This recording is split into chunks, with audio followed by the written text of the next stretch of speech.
Bonjour.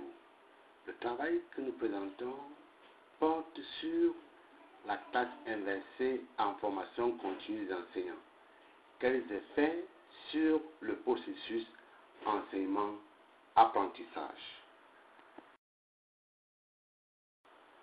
Dans cette présentation, nous adoptons le plan suivant.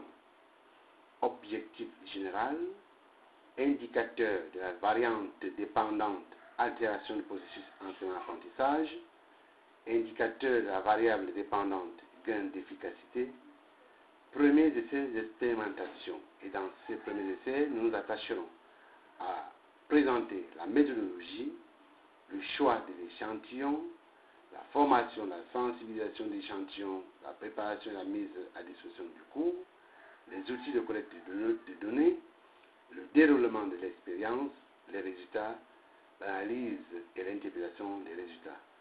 Nous terminerons notre présentation par les difficultés et quelques esquisses de solutions.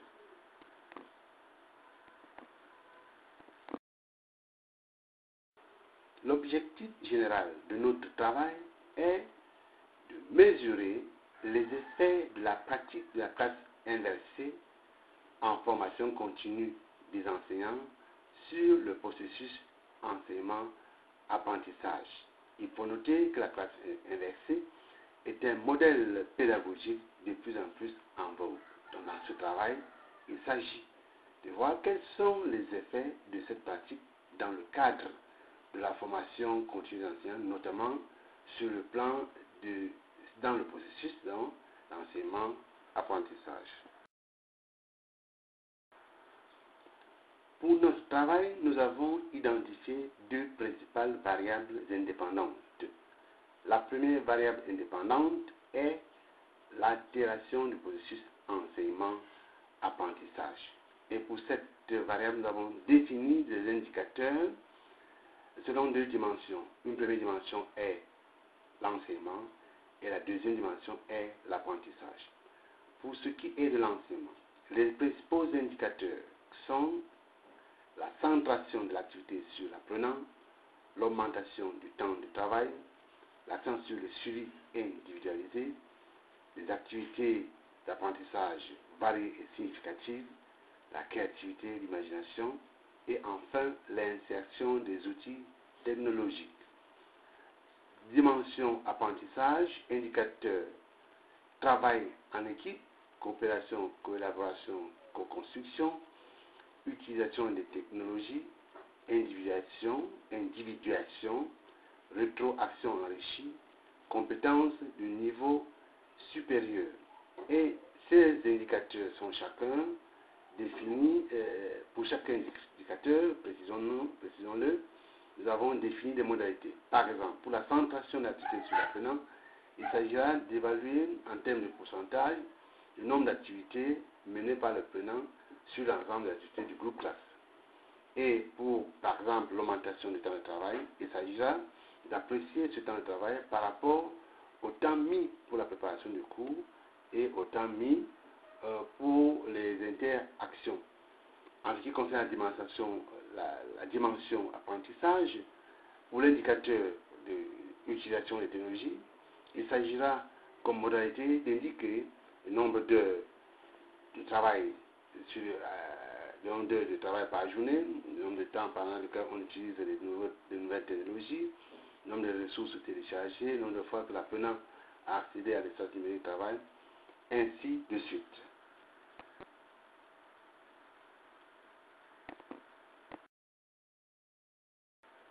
La deuxième variable dépendante est gain d'efficacité. Ce gain se traduit sur les dimensions quantitatives, qualitatives et sensorimotrices. Pour les indicateurs de dimension quantitative, nous distinguons les résultats chiffrés des apprentissages. Par exemple, le nombre moyen, le nombre de moyennes sur l'effectif de la classe fois 100. Et en ce qui concerne l'indicateur résultats chiffrés des apprentissages, il s'agira de déterminer l'efficacité en fonction du nombre de moyennes sur effectif de la classe ayant suivi le cours en classe inversée, le tout par 100. Les indicateurs de nature qualitative sont entre autres le nombre d'objectifs atteints sur le nombre d'objectifs visés, le nombre de leçons enseignées sur le nombre de leçons prévues. Et sur le plan sensorimoteur autant pour moi, les indicateurs sont les compétences en début de formation et compétences en fin de formation, l'implication des apprenants, la satisfaction des apprenants, le comportement. Et pour chacun des indicateurs, nous avons défini également des modalités. Par exemple, pour les indicateurs de nature qualitative, le nombre d'effectifs, nombre d'objectifs atteints, l'efficacité se mesure en termes d'objectifs atteints sur objectifs prévus fois 100, alors que l'efficacité en termes de couverture de leçons et le nombre de leçons enseignées, c'est le nombre de leçons prévues, le tout par 100. Maintenant, en ce qui concerne les indicateurs de dimension sensorimotrice, prenons par exemple les compétences en début de formation et les compétences en fin de formation. Il s'agira donc de lister ces compétences-là, quelles sont les compétences de départ et quelles sont les compétences d'arrivée. Et en termes de satisfaction, il s'agira donc de recueillir les réactions des apprenants.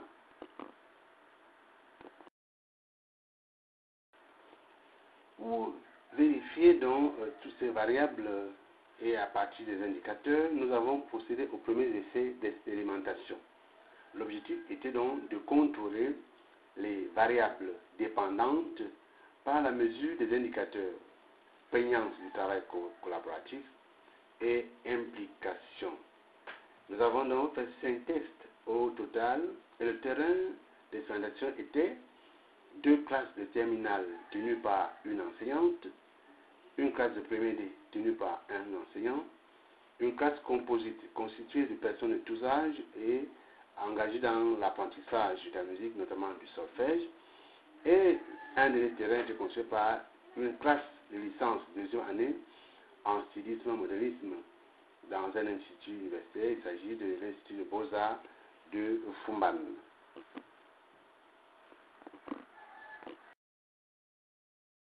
Maintenant, la méthodologie. Quelle méthodologie avons-nous utilisée pour ces premiers exemples d'expérimentation? D'abord, le choix de l'échantillon.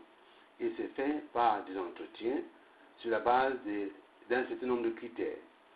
Pour l'enseignant, nous avons énoncé 9 critères et pour l'apprenant, 6 critères. Par exemple, pour l'enseignant, il fallait tenir une classe du secondaire en histoire et géographie, parce que c'est notre discipline, nous avons voulu suivre un enseignant dans une discipline qui est la nôtre et pour jouer notre rôle véritablement d'inspecteur.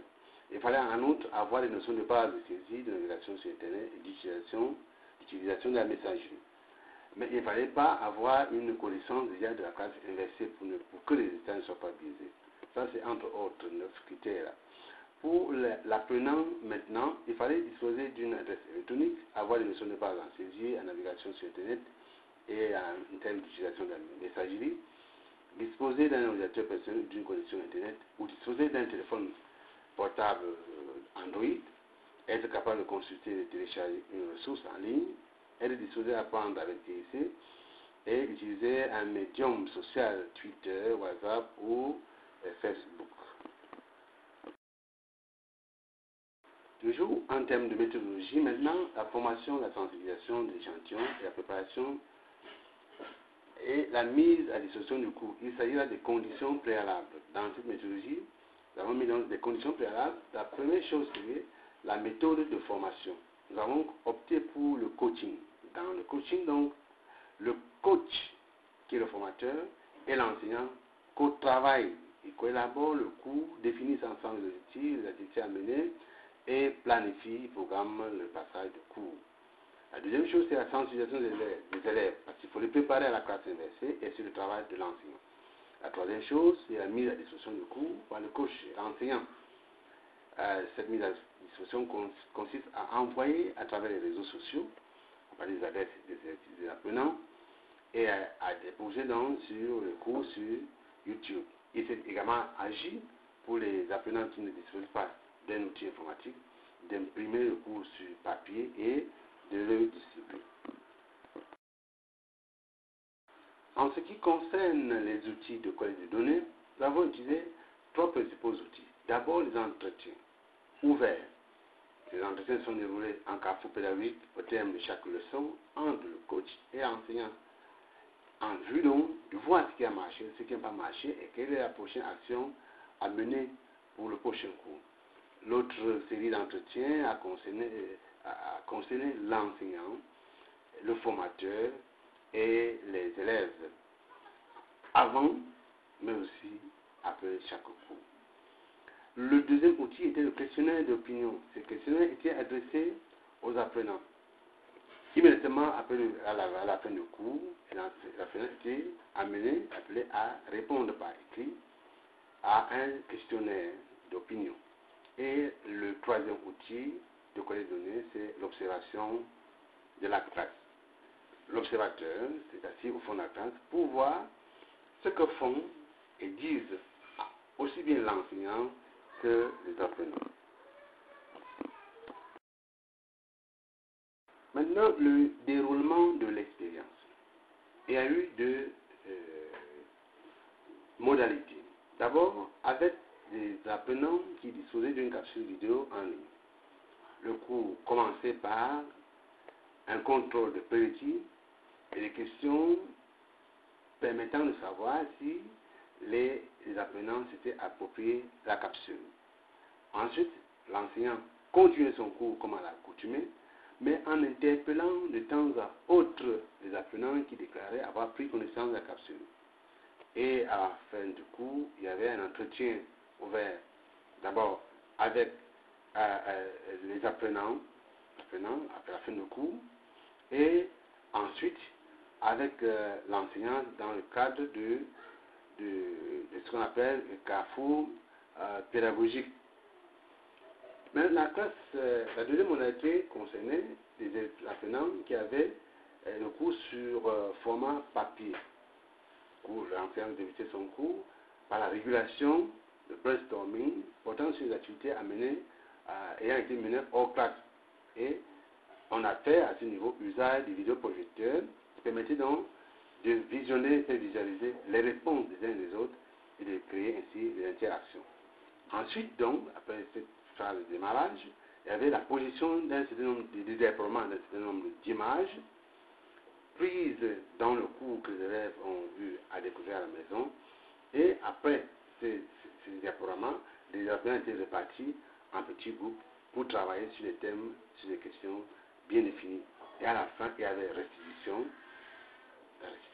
par groupe avec des interactions bien entendues. Et le cours s'acheverait dans ce cas par un questionnaire d'opinion sur table et des entretiens ouverts. Maintenant, des résultats. Le premier résultat concerne la vérification de la variable dépendante, altération du processus enseignement-apprentissage à travers l'indicateur prégnance du travail collaboratif. Le tableau que nous avons sous nos yeux présente les différentes classes, les réactions des différentes classes, les disciplines, la nature du support et les modalités d'expression de tous ces indicateurs-là. On constate donc que, par exemple, sur la ligne a pris part à la définition des objectifs, tous les enseignants ont pris part à la définition des objectifs. En ce qui concerne le montage de la capsule vidéo, une enseignante qui tient les 2 classes de terminale a pris part au montage de la capsule. L'enseignant qui tient la première D a pris part au montage de la capsule, tandis que pour les 2 derniers cas, comme il s'agit de version papier, un enseignant a été impliqué dans la préparation, dans l'impression du cours. Par rapport au visionnage de la capsule, l'enseignant qui tient 2 classes de terminale n'a pas visionné la capsule avant de venir en classe, tandis que pour les 3 autres classes, première, la classe composite SM2, l'enseignant a bien visionné le contenu du cours avant de venir en classe. Voilà en ce qui concerne les résultats vérification donc de l'indicateur prégnance du travail collaboratif.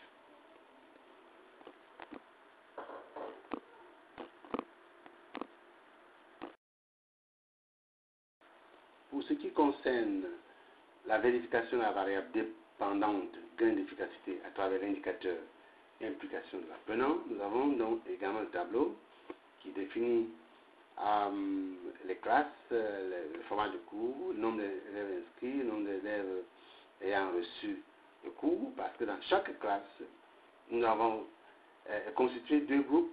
Un groupe à qui nous avons envoyé des ressources, à qui nous avons donné des ressources, et un autre groupe à qui nous n'avons pas envoyé des ressources, qui s'élevait ici de groupe témoins.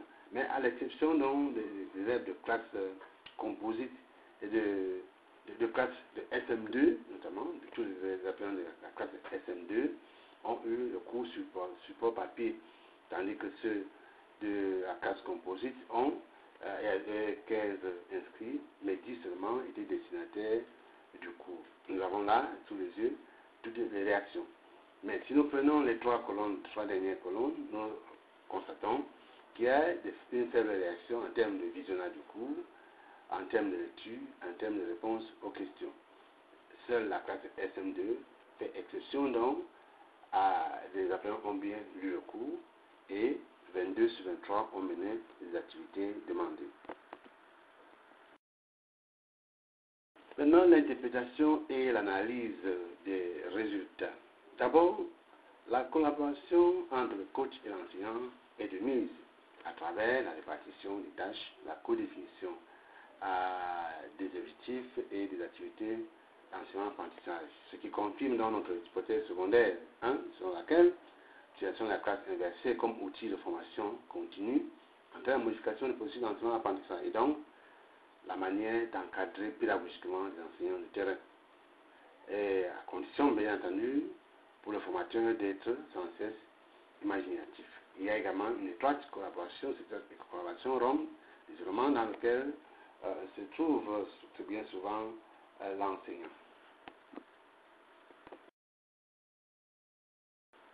Pour ce qui est de la variable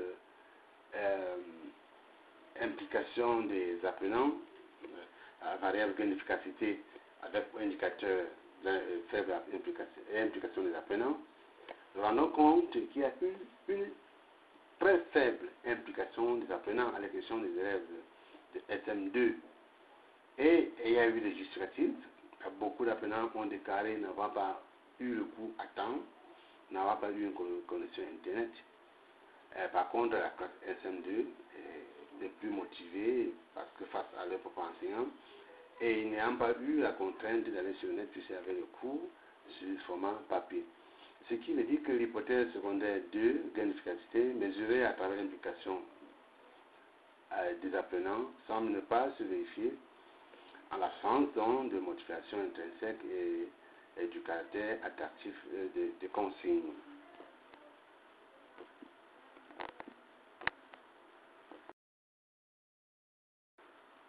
Bien, cette expérimentation, nous avons bientôt achevé notre présentation, nous a fait découvrir un certain nombre de difficultés pour lesquelles nous avons esquissé quelques solutions. La première difficulté est le difficile accès à Internet.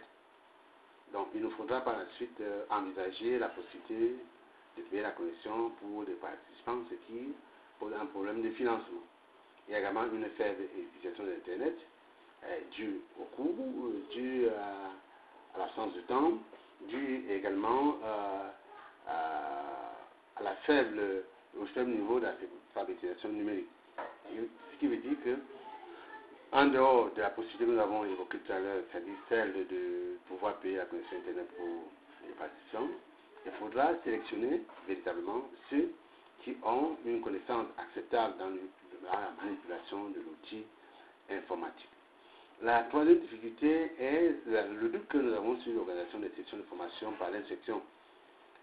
Il nous a été rapporté que le budget alloué aux sessions de formation, notamment les séminaires, a été réduit, sinon annulé, ce qui nous impose donc d'adopter une stratégie de formation. Et c'est pour ça que nous avons jeté en termes de solutions notre dévolu sur le coaching, qui implique des moyens assez légers, mais qui prennent l'avantage de suivre l'enseignant pendant longtemps pour pouvoir voir les transformations, les résultats, pour voir l'impact de cette formation de proximité sur le processus enseignement-apprentissage. Et la dernière difficulté à laquelle nous avons fait face a été celle de pouvoir quantifier les interactions, de pouvoir les suivre. Et nous avons utilisé les réseaux sociaux, nous avons utilisé YouTube, nous avons utilisé Internet. Il nous faut utiliser un espace numérique qui permette en même temps de retrouver les traces des utilisateurs, donc de pouvoir mesurer le temps qui passe sur Internet et de pouvoir suivre les interactions.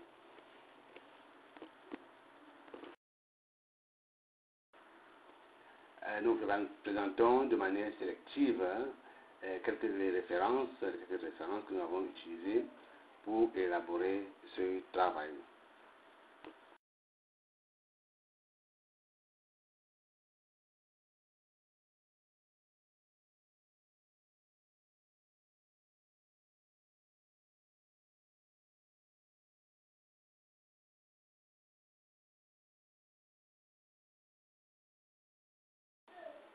Merci pour votre bienveillante attention.